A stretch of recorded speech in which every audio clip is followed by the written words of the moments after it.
오늘 하나님 말씀은 요한복음 21장 15절부터 17절까지입니다. 함께 읽겠습니다. 그들이 조반 먹은 후에 예수께서 시몬 베드로에게 이르시되 요한의 아들 시몬아 네가 이 사람들보다 나를 더 사랑하느냐 하시니 이르되 주님 그러하나이다. 내가 주님을 사랑하는 줄 주님께서 아시나이다. 이르시되 내 어린 양을 먹이라 하시고 또 두 번째 이르시되 요한의 아들 시몬아 네가 나를 사랑하느냐 하시니 이르되 주님 그러하나이다. 내가 주님을 사랑하는 줄 주님께서 아시나이다. 이르시되 내 양을 치라 하시고 세 번째 이르시되 요한의 아들 시몬아 네가 나를 사랑하느냐 하시니 주께서 세 번째 내가 나를 사랑하느냐 하심으로 베드로가 근심하여 이르시되 주님 모든 것을 아시오매 내가 주님을 사랑하는 줄을 주님께서 아시나이다. 예수께서 이르시되 내 양을 먹이라. 아멘. 오늘도 바쁘신 가운데 예배를 위해서 하나님 앞에 이렇게 나오신 모든 성도님들을 하나님께서 참으로 기뻐하시는 줄 믿습니다. 이 시간 하나님께서 이 예배를 기뻐 흠양하시고 또 하늘의 은혜를 부어주시기 바랍니다. 신생아가 배가 고파서 울면 부모는 아이에게 맞는 분유 양을 조절해서 아이를 먹입니다. 아기가 충분히 만족할 만큼 먹이고 또 중간에 아기가 불편해하면 아기가 트름할 수 있도록 또 등을 가볍게 토닥입니다. 그 시간이 짧게는 30분이 될 수도 있고 길게는 1시간이 될 수도 있습니다. 그런데 부모는 아이를 먹이기 위해서 밤낮 없이 자신의 아기에게 맞추죠. 그렇게 부모는 자신을 희생해서 아기를 먹이는 것입니다. 그런데 이런 희생은 아이를 사랑하는 마음이 없으면 절대로 할 수가 없습니다.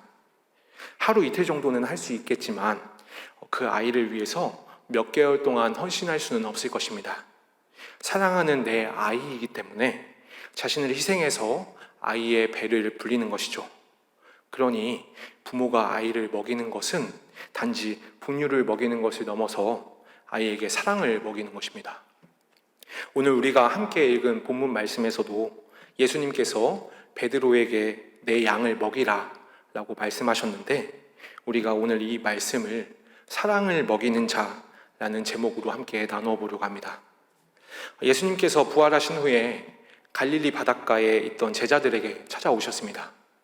그런데 그때에는 베드로를 비롯해서 7명의 제자들이 밤새 고기를 낚으려고 했지만 한 마리도 잡지 못한 때였죠.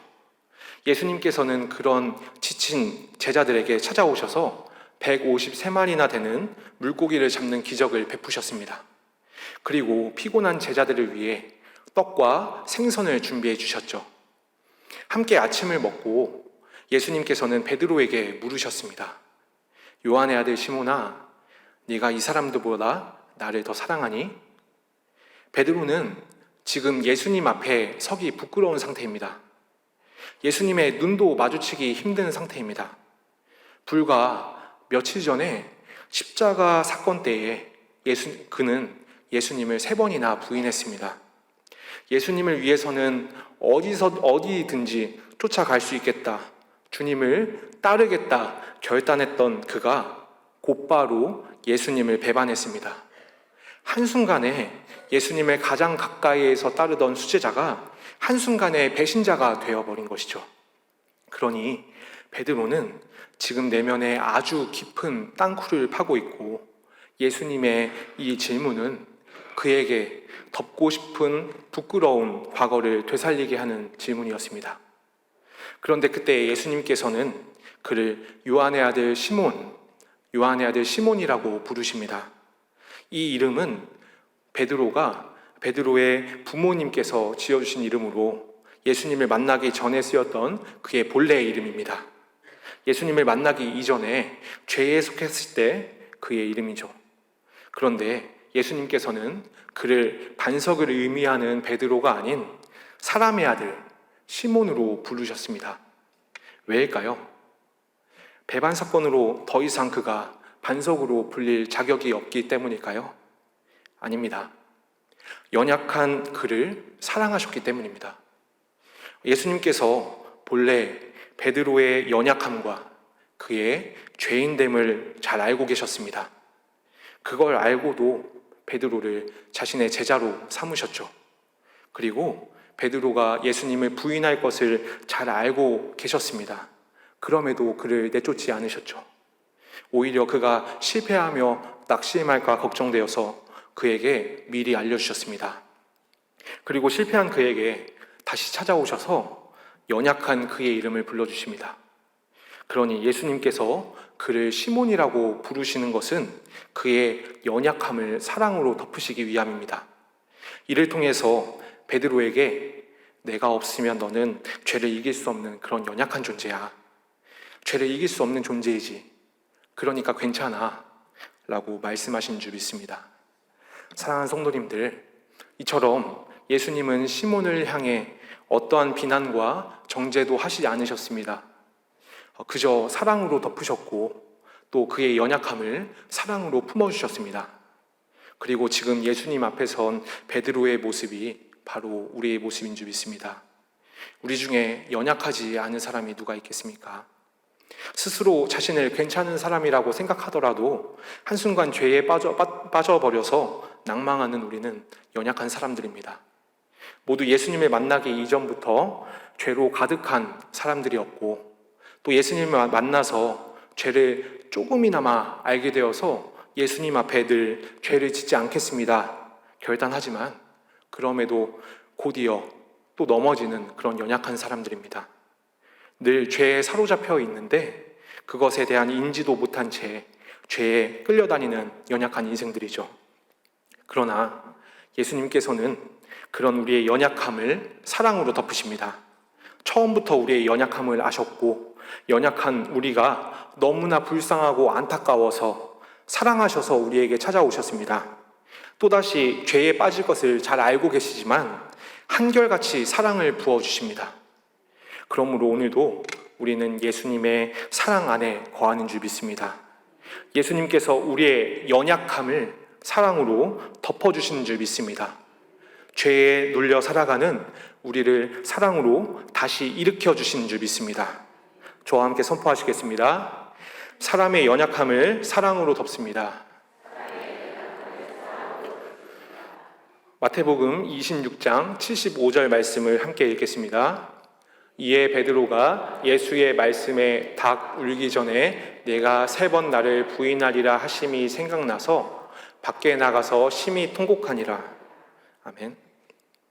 베드로가 예수님을 모른다고 군중 앞에서 부인할 때에 닭이 울었습니다. 그리고 그 순간 베드로는 나를 3번 부인할 거라고 말씀하셨던 예수님의 말씀이 기억이 나서 눈물을 흘렸습니다. 예수님을 부인하지 않겠다고 호언장담했던 그였지만 그는 죽음의 공포 앞에서 나의 안위가 더 중요했던 연약한 사람이었습니다. 베드로는 예수님을 부인하던 그 순간 자신이 얼마나 믿음이 없고 사랑이 없는 사람인지를 마주하게 되었습니다. 그렇게 베드로가 죄를 마주했을 때에 그는 밖에서 하염없이 눈물을 흘렸습니다. 그리고 그의 눈물을 성경에서는 회개라고 표현하진 않지만 아마 그는 자신의 죄를 애통해하며 진심 어린 회개를 했을 것입니다. 주님께 너무나 죄송해서 더 이상 주님을 볼 수 없었고 다시는 주님의 눈도 마주치기 어려울 만큼 그는 마음에 무거운 짐을 지고 있었습니다. 그는 이제 자신을 예수님을 버린 배신자라고 자책하며 이전에 순수했던 예수님을 향한 사랑과 열정마저 부인했습니다. 모든 것이 다 내 잘못이다. 내가 악인이다. 그렇게 자책한 것입니다. 예수님과 함께했던 3년 동안 그는 주님을 향한 사랑과 열정이 가득해서 그분의 첫 번째 제자가 되고 싶었는데 어느새 다른 제자들과 경쟁과 비교 속에 처음 사랑을 잃어버렸습니다. 그의 첫사랑은 변질되었고 세상의 자랑과 지혜와 세상의 방법으로 가득 차버렸습니다. 어느새 죄인을 구원하러 오신 그 주님이 아닌 나의 성공을 위한 수단으로 주님을 바라보게 된 것입니다. 그런데 그렇게 자신의 죄를 마주해서 아무것도 할 수 없는 무능에 이르렀을 때에 예수님께서 그에게 물으십니다. 시몬아, 네가 나를 사랑하니? 시몬아, 네가 나를 사랑하지? 네가 나를 사랑하잖아. 영적인 눈이 완전히 닫혀서 아무것도 할 수 없던 베드로였는데, 그래서 하루도 마음이 편할 날이 없던 그였는데, 단지 자책으로 모든 죄의 짐을 짊어졌던 베드로였는데, 예수님께서는 그런 그의 애통함을 아시고 순수했던 그의 첫사랑을 회복시켜 주셨습니다.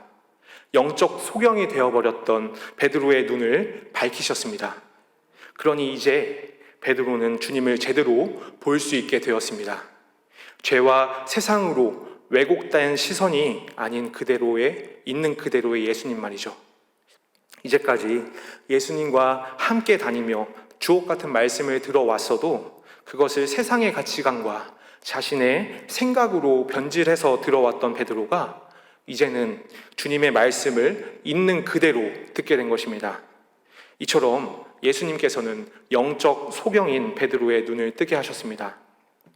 그러면 베드로의 배신 사건은 그에게 일어나서는 안 될 참혹한 일이었을까요? 기억에서 완전히 덮어두고 삭제해야 할 그런 대참사였을까요? 베드로에게 배신 사건은 그의 인생에 있어서 반드시 있어야만 하는 사건이었습니다. 함께 로마서 7장 14절과 15절 말씀을 읽겠습니다. 우리가 율법은 신령한 줄 알거니와 나는 육신에 속하여 죄 아래 팔렸도다. 내가 행하는 것을 내가 알지 못하노니 곧 내가 원하는 것은 행하지 아니하고 도리어 미워하는 것을 행함이라. 아멘. 모든 육체는 이미 죄에 팔려서 내가 하는 행동이 선인지 죄인지 알지 못합니다. 사단이 영의 눈을 가려버려서 나도 모르게 끊임없이 사단의 종로를 타는 것이죠. 그래서 우리는 스스로 괜찮은 사람이다 라고 생각하지만 계속해서 죄를 짓고 사단의 종으로 살아갑니다. 베드로도 마찬가지입니다. 그 역시 예수님을 배신하는 순간 자신을 사로잡고 있던 사단을 따랐습니다. 그리고 예수님을 3번이나 부인하고 나서야 비로소 자신이 죄를 지었다는 사실을 깨달았습니다. 하지만 그때 베드로는 자신의 죄를 회개했습니다. 사단 앞에 무능하고 연약한 자신을 발견한 그 순간에 예수님 앞에 참회의 눈물을 흘린 것입니다. 그리고 주님께서는 그의 눈물 어린 회개를 받으시고 그의 뿌리 깊은 죄를 태우신 줄 믿습니다. 그러므로 예수님께서는 베드로에게 찾아와서 그의 힘으로는 도저히 떨쳐낼 수 없는 죄의 사슬을 끊으시고 이전에는 보지 못했던 것들을 보게 하신 줄 믿습니다. 죄가 내 육신을 지배해서 이것이 죄인지 아닌지 분별할 수 없을 정도로 혼미했던 내가 이제는 죄의 속삭임을 분별하는 눈이 열리게 되었습니다. 그러니 베드로에게 배신 사건은 그가 앞으로 세상을 진리로 살아가기 위해서 반드시 필요했던 사건이며 그의 인생을 반전시킨 가장 큰 변환점이 되었습니다. 사랑하는 성도님들, 우리가 살아가면서 베드로와 같이 가장 밑바닥을 마주할 순간들이 있습니다. 죄의 벽에 가로막힌 것입니다. 그런데 그 순간이 우리 인생의 가장 큰 은혜인 줄 믿습니다. 나의 죄악됨을 발견하고 주님 앞에 눈물 흘려 회개하는 그 순간 주님께서는 우리의 회개를 들으십니다. 그리고 어둠의 터널을 걷고 있는 우리에게 찾아와 말씀하십니다. 네가 나를 사랑하지? 예수님의 이 질문이 베드로의 닫힌 영의 눈을 뜨게 하여서 그의 인생을 반전시킨 것처럼 잠든 우리를 깨우시며 진리를 보게 하신 줄 믿습니다. 우리의 뿌리 깊은 죄를 태우시며 주님을 온전히 따르는 반전의 기적을 부어주신 줄 믿습니다. 그러므로 죄악을 마주하는 그 순간 주님 앞에 회개하는 저와 여러분들 되시기 바랍니다. 가장 밑바닥을 마주하는 그 순간이 우리 인생의 가장 큰 변환점이며 반전의 순간입니다. 그때에 주님 앞에 울며 회개하는 저와 여러분들 되시길 소망합니다. 함께 선포하시겠습니다. 회개하는 자의 눈을 뜨게 하십니다. 예수님께서 통곡하는 베드로의 회개를 들으시고 그의 연약함을 용납하시며 조건 없는 사랑을 부으셨습니다. 그래서 그는 세상의 방식을 붙잡던 자신의 뿌리 깊은 죄를 버리게 되었습니다. 자신을 사로잡던 죄를 마주했던 그때에 인생의 반환점을 맞이한 것입니다. 이제 예수님께서 그를 영원토록 시몬이라고 부르시지 않으십니다. 가장 단단하고 견고한 반석이라고 부르십니다. 그리고 예수님께서는 베드로에게 내 양을 먹이라 말씀하십니다. 예수님의 양은 십자가에서 자기 생명으로 살리신 자기보다 더 귀한 영혼들입니다. 자기 생명보다 귀한 영혼들을 그에게 맡기시는 것이죠. 그러면 예수님께서는 왜 베드로에게 내 양을 먹이라 라고 말씀하셨을까요? 주님의 양들을 먹이는 것은 곧 그들에게 주님의 말씀과 사랑을 먹이는 것입니다. 그리고 이를 위해서 십자가 보혈로 말미암은 영의 양식들을 공급해야 하죠. 매일 예수님이 지신 십자가 앞에 나와 그 앞에 엎드려야 합니다. 그러니 십자가 사건 때에 자신의 안위를 위해서 도망쳤던 베드로가 이제 더 이상 뒤를 돌아보지 않고 주님의 십자가에 동참해야만 합니다. 그런데 이미 한번 실패했던 베드로에게 만일 똑같은 사건이 일어난다면 이번에는 다를까요? 아마 똑같을 것입니다. 그의 결단만으로는 한 번 더 고민하고 씨름할 뿐 결코 그의 의지만으로는 십자가를 동참할 수 없습니다. 그러니 그런 연약함을 잘 아시는 예수님께서는 베드로의 심령에 말씀을 새기셨습니다. 성령을 보내셔서 그가 주님의 십자가에 동참할 수 있도록 더 이상 십자가 앞에서 도망치지 않고 사단과의 영적 전투에서 승리하도록 베드로의 심령에 하나님의 사랑을 새기신 것입니다. 이처럼 베드로의 배반 사건은 그의 연약함을 발견하는 동시에 하나님의 말씀과 사랑을 그의 심령에 새기는 사건이었습니다. 자신의 자랑과 안위가 제일 중요했던 베드로가 세상 것들을 다 버리고 하나님의 사랑을 사람들에게, 성도들에게 먹이는 자로 살아가는 것입니다. 예수님의 말씀대로 이제 베드로는 내 안에 거하시는 예수님과 함께 일상에서 십자가로 나아갑니다. 다른 제자들과 경쟁하면서 늘 1등만을 고집했던 베드로가 이제 그 1등을 예수님께로 내어드립니다. 내가 1등이어야만 했던 그 교만의 자리에서 내려와서 이제 주님을 1등으로, 주님이 맡기신 그 영혼들을 1등으로 높이는 것입니다.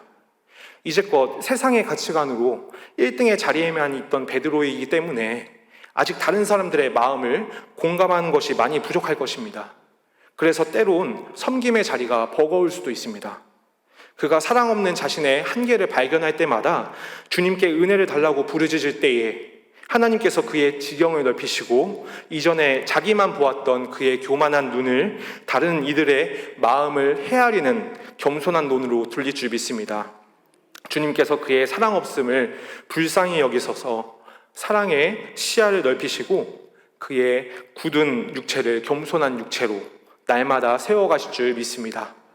이를 통해서 교만했던 베드로를 예수님 닮은 사랑 먹이는 자로 주님께서 날마다 빚어가시는 줄 믿습니다. 사랑하는 성도님들, 이처럼 예수님께서는 베드로에게 나의 양을 먹이라 라고 말씀하셨습니다.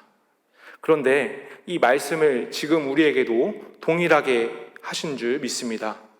지금 우리가 있는 그곳에 있는 그 사람이 주님께서 사랑을 먹이라고 우리에게 맡기신 주님의 양들입니다.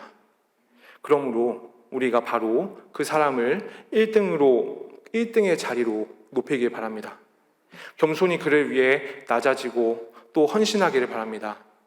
주님께서 우리 심령 가운데 새겨주신 말씀과 사랑을 붙잡고 우리 안에 세상의 방식들을 모두 버리며 섬김의 자리에서 주님의 양들을 먹이길 바랍니다.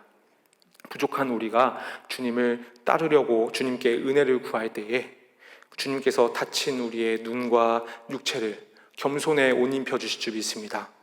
반드시 우리를 예수님 닮은 사랑의 모습으로 세워주십니다.